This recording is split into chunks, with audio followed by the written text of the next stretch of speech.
এই বস্তা আর কি দেখি গরুর ঘাস কাটার লাগিয়া গরুর ঘাস কাটার লাগিয়া একটা বাছুর ফুটানি এটা একটু দুধ দোয়াইছি না হাড় বাছুর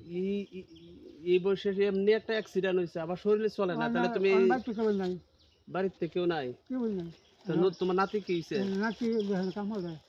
নাতি কি সকালে টাইম পায় না টাইম পায় না সকালে টাইম পায় না দেখবে খুব ভালো আরে গরু ফুরু উঠে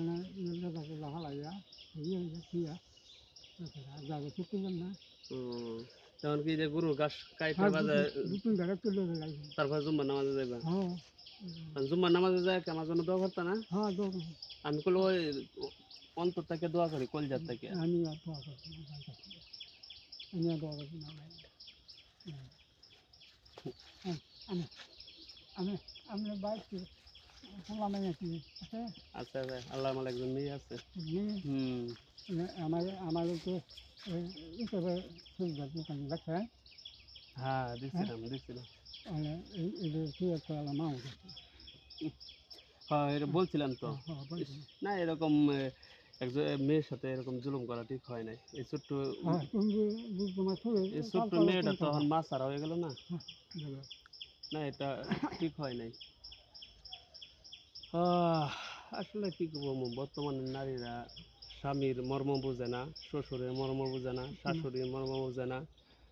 এই লোকটা সামান্য একটু স্বার্থের জন্য নারীরা সন্তানরা ফেলায় এত জায়গা কি দুঃখজনক বিষয় এটা হ্যাঁ না এটা কিভাবে সম্ভব হইলো যে নারী একটা মেয়েটা তো দেখলাম যে মাশাআল্লাহ অনেক সুন্দর ফুটফুটে কত সুন্দর বাচ্চারা হ্যাঁ এই ছোট্ট মেয়েটা রাইখা কিভাবে গেল আমার বোঝা আসে না তার দিলের মাঝে কি একটু হোক কি দরদ কাজ করলো না অথচ জন্ম তো তুই নিজেই দিছ হ্যাঁ 10 মাস 10 দিন তোর পেটের মধ্যে তুই নিজেই রাখছস তুই কেমনে মেয়েটা ফেলায় তুই গেলে আমার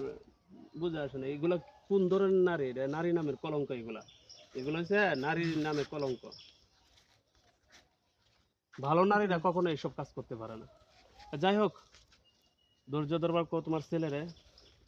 আর তোমরাও ধৈর্য ধরো ছেলেও তো মারা গেছে হ্যাঁ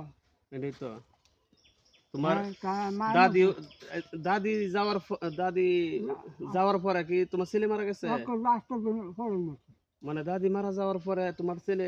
8 দিন পরে মারা গেছে আল্লাহ আল্লাহ ধৈর্য ধরো আল্লাহ ধৈর্য ধরো তুমি ধৈর্য ধরো এই বয়সে তুমি যে